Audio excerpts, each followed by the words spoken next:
Hello everybody and welcome back to Roman Town. We're looking at part 2 of my backscenes video. This video is all about doing the installation of the backscenes. Hopefully you'd have seen part 1, which I'm going to link just here at the top right. But we looked at using Perspex and using the backscene that I got for Christmas and deciding on the height to use. As I decided to opt away from the 4mm ply and go for the Perspex, I had to order that up and get it installed, and this video is really looking about how I'm going to actually install that to the actual layout and also how I'm going to install the backscene. Once I decided on the height, I had to measure the distances that I needed to go between the very bottom of the backscene and the base of the Perspex. Now 36mm is going to be a bit of an awkward measure, so I decided to change it to 30mm just to make it a lot easier. Now with a brand new blade in, I decided to cut the backscene. I did have to do it twice. Some places it cut through perfectly, others it did miss a little bit. Here it is, cut and under the Perspex, kind of mocking up how it would look to all intents and purposes when it's fitted to the actual board itself.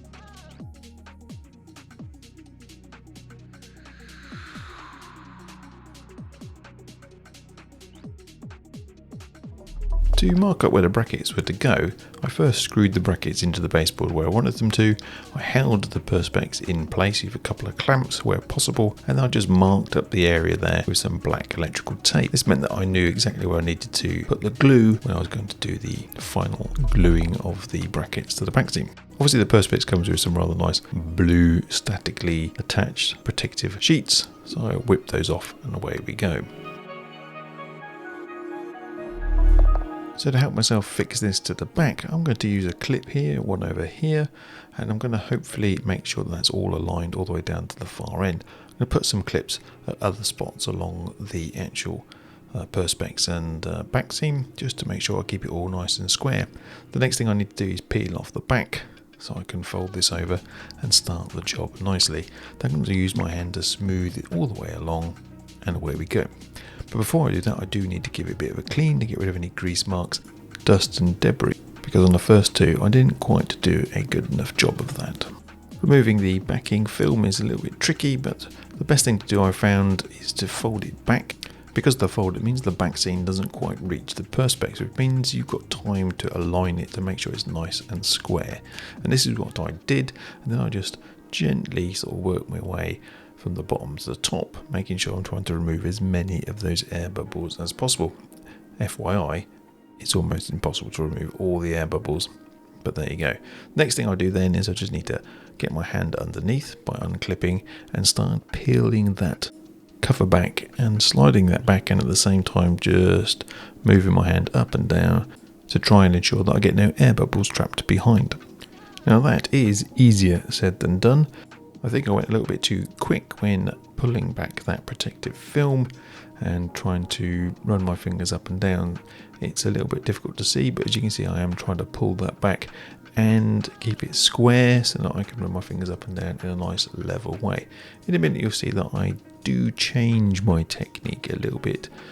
It isn't possible, as far as I can tell, to actually get this scene down without any trapped air behind it, although I did find when I reviewed it a few days later that some of them do seem to have disappeared, and I have pierced a few of the bigger air bubbles with the very tip of my knife, which is a very, very small kind of pin prick, and it does a relatively good job at allowing me to get the trapped air out.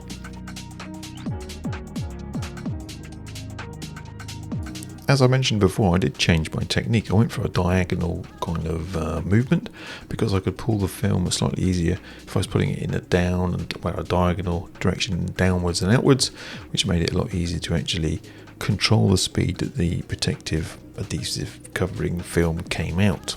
Over the course of doing all of the 3 backscenes, I've used various different methods.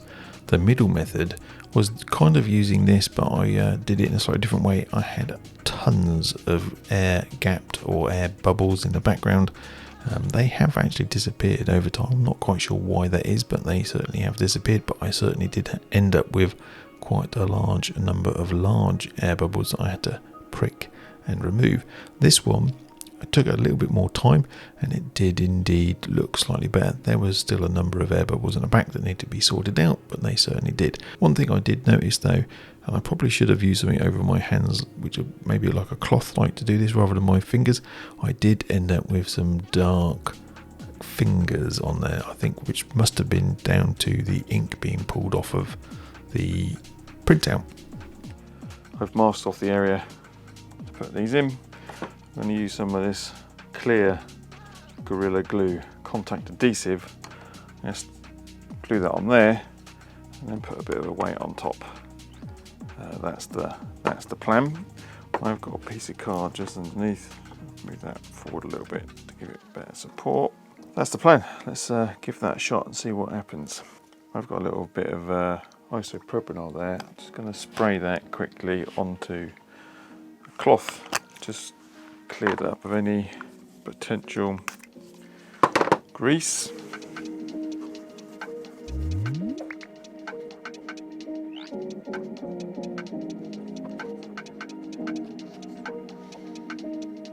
Rather annoying, the glue's popped out some of those spots just there. Might leave that just for a little bit to go tacky. The bottom part is alright. Hopefully the glass is not going to get glued to that. But let me do the other ones.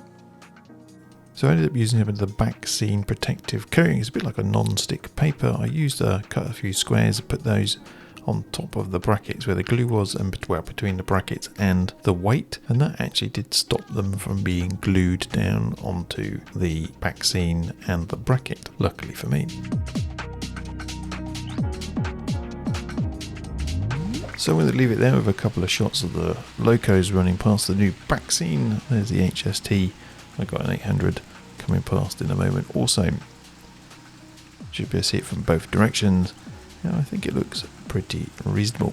Anyway, if you enjoyed the video, then please do hit the like button, and if you're not a subscriber, please do subscribe and hit the notification bell if you want to be notified of future videos that I will be releasing.